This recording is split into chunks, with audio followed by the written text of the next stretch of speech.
Hello, my name is Sue Rigby.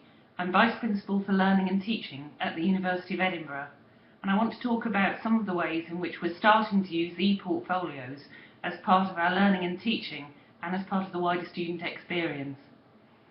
So, the University of Edinburgh is a research-intensive university, but increasingly we have a focus on enhancing our student experience. We have around 20,000 undergraduates and around 10,000 postgraduate students. The vast majority of them are taught on campus in Edinburgh, but we have a significant minority of master's students who are taught entirely for degrees at distance. We have only really started to use e-portfolios in a variety of settings in the last 3 or 4 years. And we started off by using them within courses to allow students to demonstrate that they'd completed an experience.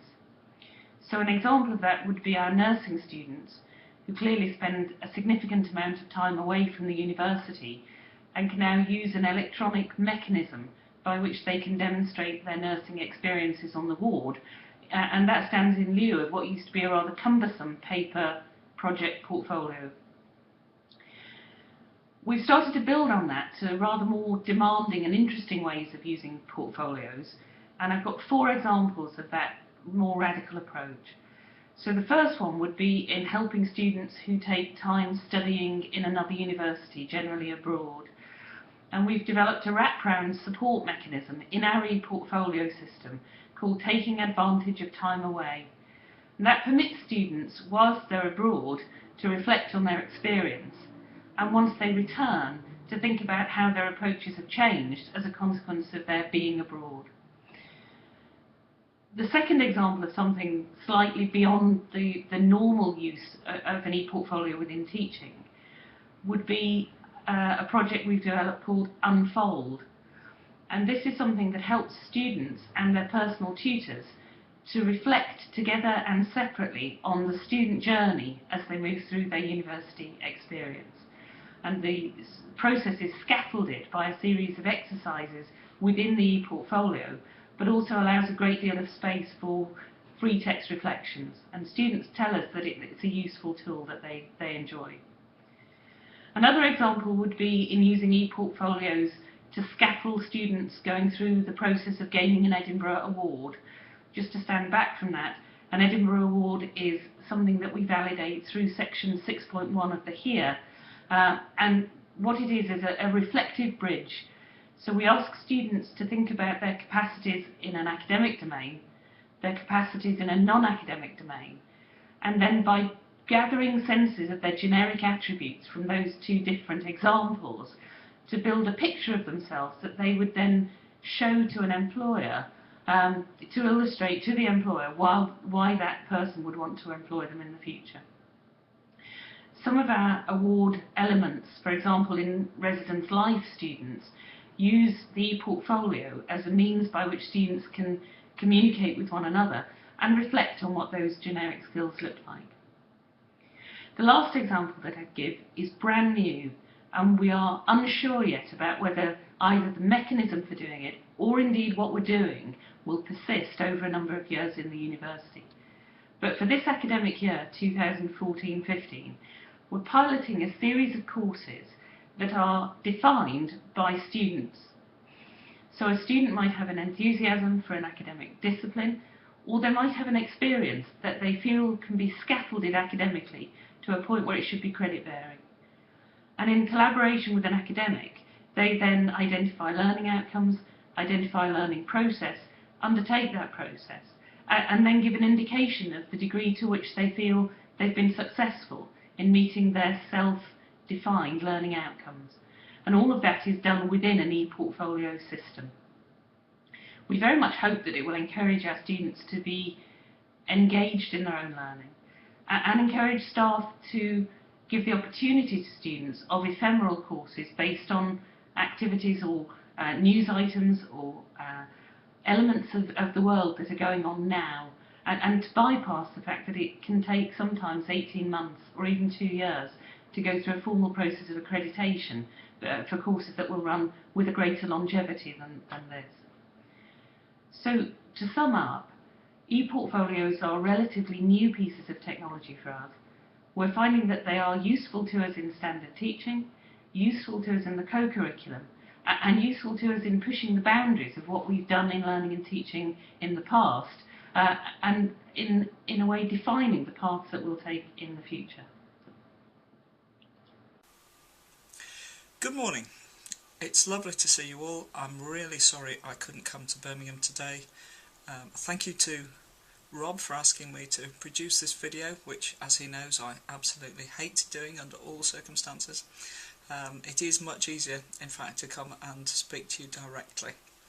I'm Pauline Neal. I'm the Pro-Vice Chancellor Teaching and Learning at Plymouth University, which is located in the southwest in Devon. At Plymouth, we aim to develop exciting and enterprising students who will be valuable employees, and whether they stay in the southwest, as many do, or whether they move away, we want them to be actively understanding what they're learning, able to be reflective, able to think about what they do, and able to act on their developing understandings of how they are effective in their learning and their workplace applications. As with most universities, we have a challenging mix of local students, UK-wide undergraduates and postgraduates, international students. Many of our students are under 20 when they arrive, but we have a good mix of more mature students to those over 60.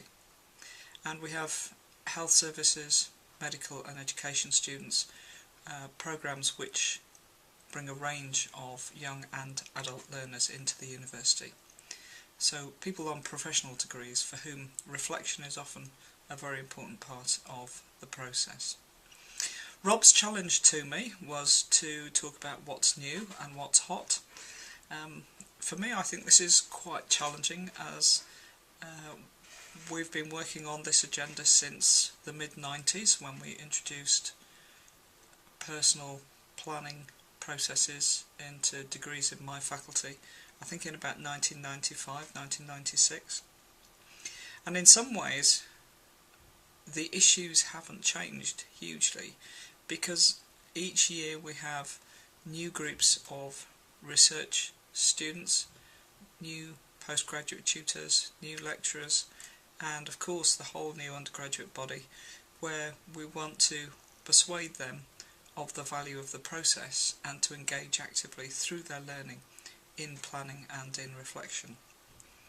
What we do have now that we didn't have 20 years ago, and which is really great, is research evidence in various journals and other literatures that evidences the process, the value of the process, the ways in which students accept and understand reflexive learning, and different styles in which it can be done. And certainly the articles in Rapport are an exciting opportunity to add research evidence around personal development planning and portfolio work to the student experience, to student reading lists, and to actually showcase good examples of activities to use in class.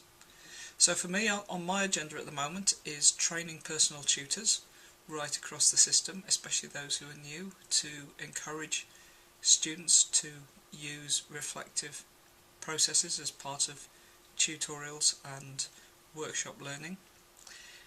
Writing reflectively is not going to go away as an agenda issue. It's difficult, it's challenging, it makes people think, and it only works if you do it on a reasonably regular basis and you therefore get good at it. And so curriculum design to ensure reflective writing is part of the process being put in place right from first year through to final year, that gives people the opportunities to get themselves comfortable with the process so that they do it better, is really important. And thirdly, I would say one challenge I'm noticing on my own campus is the rebranding of the university's counselling service, which is happening in one or two other places as well, I think, as we try to find different ways in which to make that service, which has been existing in universities for many years, more user friendly and perhaps seen more as a personal development service. So rebranded as student counselling and personal development service, suddenly we've got something very visibly bringing together some of the opportunities and processes that we also talk about in reflective writing and student learning. And one of the things I think is opening up are new opportunities for staff in counselling and staff in the universities and staff in education development units and learning development units to actually work more closely together. There are huge numbers of ethical and confidentiality issues involved in terms of individual student information, but actually aligning and encouraging students when they are engaging in reflection as part of a counselling or personal development process, and seeing how that fits with the reflection and personal and skills development which is coming at them from their academic courses, and seeing that that's aligned and making it more explicitly aligned, I think is quite an interesting area for development. There's been work going on in this area for some time, but I think it's an area for ongoing push. We are, I hope, all familiar with the skills for academic work. We've already made e-portfolio links to employability. For staff, that boundary to personal development is sometimes a difficult one to cross. There's a set of emotional, ethical, personal barriers which are difficult territory, and perhaps spaces of resistance, spaces where staff will push back at us, but I think trying to pull together these groups is something to be encouraged. Just seeing what can be joined up. Let's have students in those spaces using the same electronic platforms, seeing similar and familiar formats, seeing the link between the personal and the academic. So there's my starter for 10 for you this morning. It's been a pleasure, and I'm again extremely apologetic for not being able to be with you today. Thank you.